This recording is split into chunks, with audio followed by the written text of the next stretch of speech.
మన ప్రభువును రక్షకుడైన యేసుక్రీస్తు నామములో మీ అందరికీ నా శుభాభివందనాలు. దేవుని యొక్క మహాకృపను బట్టి 52వ రోజుకి ఒక అరుణోదయ వాక్యపఠనం నడిపించే దేవునికి స్తోత్రాలు. ఈరోజు మనము అపోస్తల కార్యాలు 27వ అధ్యాయము 28వ అధ్యాయము దేవుని యొక్క వాక్యపఠనం చేసుకుని అపోస్తల కార్యాల పుస్తకాన్ని మనం పూర్తి చేసుకుంటాం. ప్రార్థన చేసుకుని ప్రారంభించుకుందాం. ప్రార్థన. మమ్మల్ని మిక్కిలుగా ప్రేమించిన మా ప్రియ పరలోకపు తండ్రి, నీ నామానికి వందనాలు, స్తుతులు, స్తోత్రములు ప్రభా. ఈ దినము అరుణోదయ వాక్యపఠనాలు ప్రభా, అపోస్తల కార్యాలు 27, 28 అధ్యాయం చదువుతుండగా మీ తోడు మీ సహాయం మాకు అనుగ్రహించమని అడుగుతాం. ఈ యొక్క కార్యక్రమం ప్రారంభం నుంచి ముగింపు వరకు మీ యొక్క పరిశుద్ధాత్మ సహాయం చేత నడిపించమని అడుగుతున్నాను తండ్రి. ఈ యొక్క కార్యక్రమంలో ప్రభావ మమ్మల్ని ఆత్మీయంగా బలపరచండి, ఆత్మీయంగా స్థిరపరచమని అడుగుతూ నీ వాక్యం చూడటం ద్వారా మాకు ఇంకనూ అనేకమైన లోతైన విషయాలను మాకు బయలుపరచమని అడుగుతూ మా ముందు మీరుండి ఒక కార్యక్రమాన్ని చక్కగా జరిగించమని అడుగుతూ మా ప్రియ రక్షకుడైన యేసుక్రీస్తు నామంలో ఈ ప్రార్థన సమర్పిస్తున్నాం తండ్రి, ఆమేన్. అపోస్తల కార్యము 27వ అధ్యాయము. మేము ఓడ ఎక్కి ఇటలీ వెళ్ళవలనని నిర్ణయమైనప్పుడు వారు పౌలును మరికొందరు ఖైదీలను ఔగుస్తు పటాలములో శతాధిపతి అయిన యూలి అనువానికి అప్పగించిరి. ఆసియా దరివెంబడినున్న పట్టణములకు ప్రయాణము చేయబోవు అద్రముత్తియ పట్టణపు ఓడనెక్కి మేము బయలుదేరితిమి. మాసిదోనియుడును తెసలోనిక పట్టణస్థుడైన అరిస్తార్కు మాతో కూడా ఉండెను. మరునాడు సీదోనుకు వచ్చితిమి. అప్పుడు యూలి పౌలు మీద దయగా ఉండి అతడు తన స్నేహితుల యొద్దకు వెళ్ళి పరమారిక పొందుటకు అతనికి సెలవిచ్చును. అక్కడి నుండి బయలుదేరిన తర్వాత ఎదురుగాలి కొట్టుచున్నందున కుప్ర చాటున ఓడ నడిపించితిమి. మరియు కిలికియాకును పంపూలియాకును ఎదురుగా ఉన్న సముద్రము దాటి లుకియాలో ఉన్న మురాకు చేరితిమి. అక్కడ శతాధిపతి ఇటలీ వెలనై ఉన్న అలెగ్జాండ్రియా పట్టణపు ఓడ కనుగొని అందులో మమ్మను ఎక్కించెను. అనేక దినములు మెల్లగా నడిచి ఎంతో కష్టపడి కిద్నుకు ఎదురుగా వచ్చినప్పుడు గాలి మమ్మను పోనీయకున్నందున కేత్రు చాటున సాల్మనే ధరిని ఓడ నడిపించితిమి. బహు కష్టపడి దాన్ని దాటి మంచి రేవుల అను ఒక స్థలమునకు చేరితిమి. దాని దగ్గర లస్సయ్య పట్టణము ఉండెను. చాలా కాలమైన తర్వాత ఉపవాస దినములు కూడా అప్పటికి గతించినందున ప్రయాణము చేయుట అపాయకరమై ఉండెను. అప్పుడు పౌలు, అయ్యలారా, ఈ ప్రయాణము వలన సరుకులకును ఓడకును మాత్రమే కాక మన ప్రాణములు కూడా హానియు బహు నష్టమును కలిగినట్లు నాకు తోచుచున్నదని చెప్పి వారిని హెచ్చరించెను. అయినను శతాధిపతి పౌలు చెప్పినది నమ్మక నావికుడును ఓడ యజమానుడును చెప్పినదే నమ్మెను. మరియు శీతాకాలము గడుపుటకు ఆ రేవు అనుకూలమైనది కానందున అక్కడ నుండి బయలుదేరి ఒకవేళ శక్యమైతే ఫినిక్సునకు చేరి అక్కడ శీతాకాలము గడపవలనని ఎక్కువ మంది ఆలోచన చెప్పిరి. అది నైరుతి వాయవ్య దిక్కుల తట్టునున్న కేతురువేవై ఉన్నది.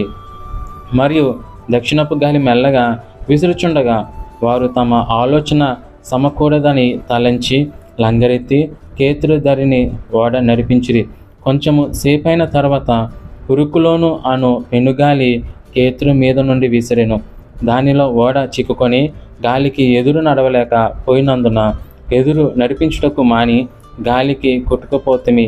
తర్వాత కౌదా అనబడిన ఒక చిన్న ద్వీపము చోటన దాన్ని నడిపింపగా పడవను భద్రపరుచుకున్నట్టుకు బహు కష్టతరమాయెను. దానిని పైకెత్తి కట్టిన తర్వాత త్రాళ్ళు మొదలైనవి తీసుకొని ఓడ చుట్టూ బిగించి కట్టిరి. మరియు సురిస్తను ఇసుక తెప్ప మీద పడునేమో అని భయపడి ఓడ చేపల దింపివేసి కొట్టుకొని పోయిరి. మిక్కిలి పెద్దగాలి కొట్టుచున్నందున మరునాడు సరుకులు పారవేయ సాగిరి. 3వ దినమందు తమ చేతులారా ఓడ సామాగ్రి పారవేసిరి. కొన్ని దినములు సూర్యుడైనను నక్షత్రములైనను కనబడక పెద్ద గాలి మా మీద కొట్టినందున ప్రాణములతో తప్పించుకుందుమను ఆశ బొత్తిగా పోయెను. వారు బహుకాలము భోజనము లేక ఉన్నందున పౌలు వారి మధ్యను నిలిచి, అయ్యలారా, మీరు నా మాట విని కేతురు నుండి బయలుదేరికయే ఉండవలసినది. అప్పుడు ఆ హానియు నష్టమును కలగకపోవును. ఇప్పుడైనను ధైర్యము తెచ్చుకునుడని మిమ్మును వేడుకొనుచున్నాను. ఓడకే గాని మీలో ఎవని ప్రాణమునకును హాని కలగదు. నేను ఎవని వాడనో ఎవనిని సేవించుచున్నానో ఆ దేవుని దూత గడిచిన రాత్రి నా యొద్ద నిలిచి, పౌలా, భయపడకుము, నీవు కైసరియు ఎదుట నిలవవలసి ఉన్నది. ఇదిగో, నీతో కూడా ఓడలో ప్రయాణమై పోచున్న వారందరినీ దేవుడు నీకు అనుగ్రహించి ఉన్నాడని నాతో చెప్పెను. కాబట్టి అయ్యలారా, ధైర్యము తెచ్చుకుని నాతో దూత చెప్పిన ప్రకారము జరుగునని నేను దేవుణ్ణి నమ్ముచున్నాను. అయినను మనము కొట్టుకొని పోయి ఏదైనా ఒక ద్వీపం మీద పడవలసి ఉండునని చెప్పాను.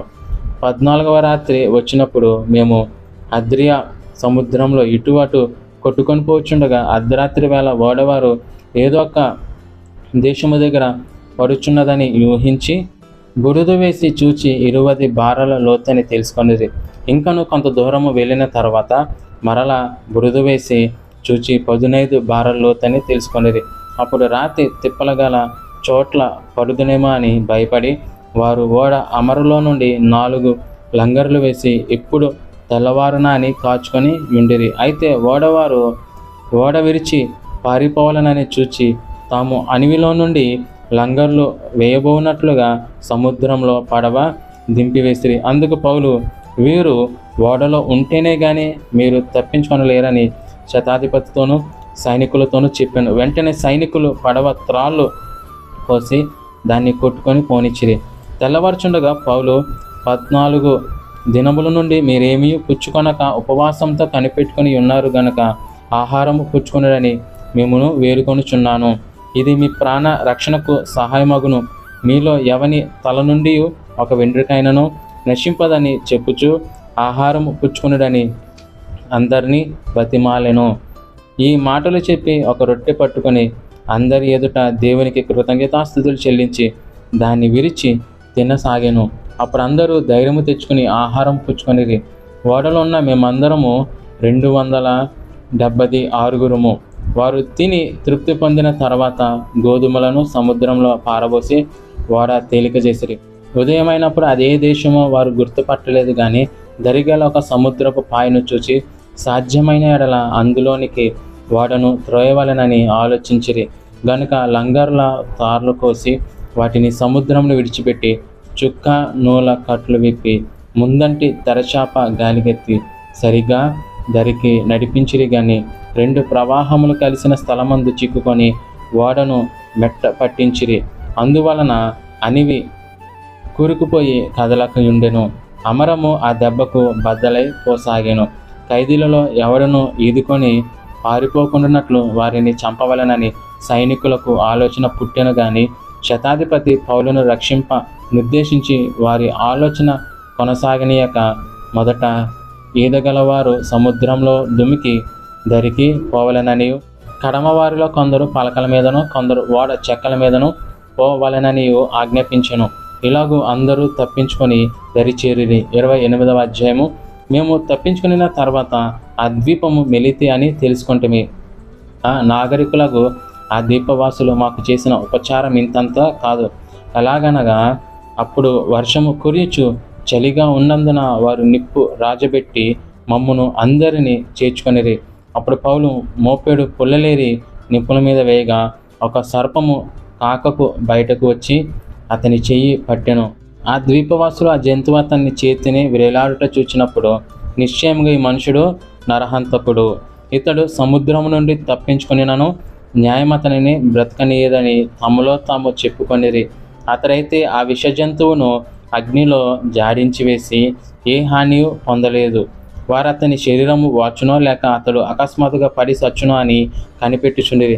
చాలాసేపు కనిపెట్టుచుండిన తర్వాత అతనికి ఏ హాని కలగకుండుట చూచి ఆ అభిప్రాయము మాని ఇతడొక దేవత అని చెప్పసాగిరి. పొప్లి అను ఒకడు ఆ ద్వీపంలో ముఖ్యుడు. అతనికి ఆ ప్రాంతములలో భూములుండెను. అతడు మమ్మల్ని చేర్చుకుని 3 దినములు స్నేహభావంతో ఆతిథ్యమిచ్చెను. అప్పుడు పొప్లి యొక్క తండ్రి జ్వరము చేతను రక్త భేది చేతను బాధపరుచు పండుకొని ఉండెను. పౌలు అతని యొద్దకు వెళ్ళి ప్రార్థన చేసి అతని మీద చేతులుంచి స్వస్థపరచెను.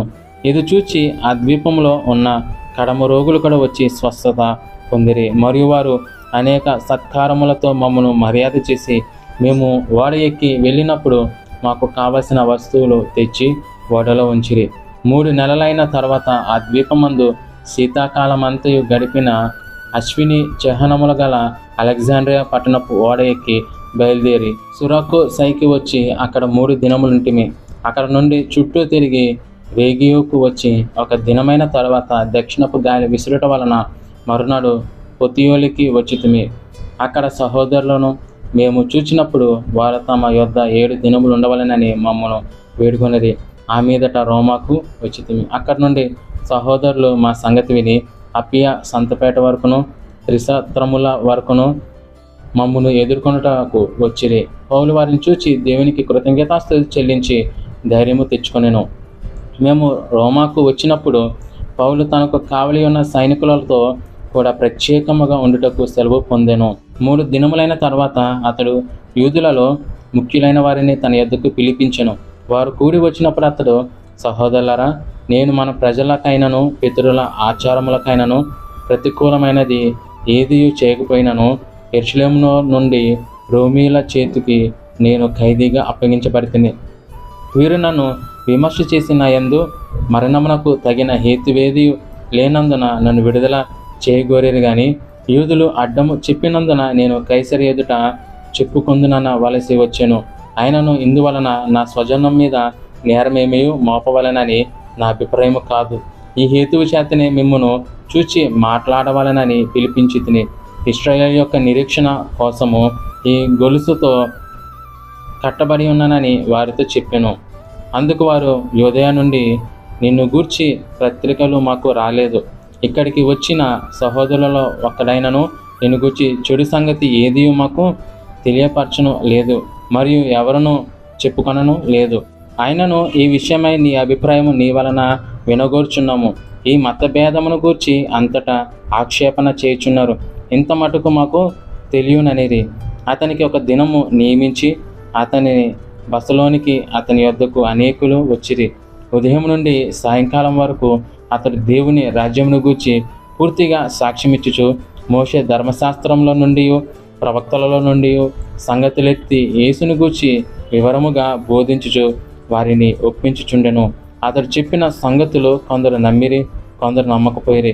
వారిలో భేదాభిప్రాయములు కలిగినందున పౌలు వారితో ఒక మాట చెప్పిన తర్వాత వారు వెళ్ళిపోయిరి. అదేదనగా, మీరు వినుట మటుకు విందురు గాని గ్రహింపనే గ్రహింపరు, చూచుట మటుకు చూతురు గాని కానరాని ఈ ప్రజల యొద్దకు వెళ్ళి చెప్పుము.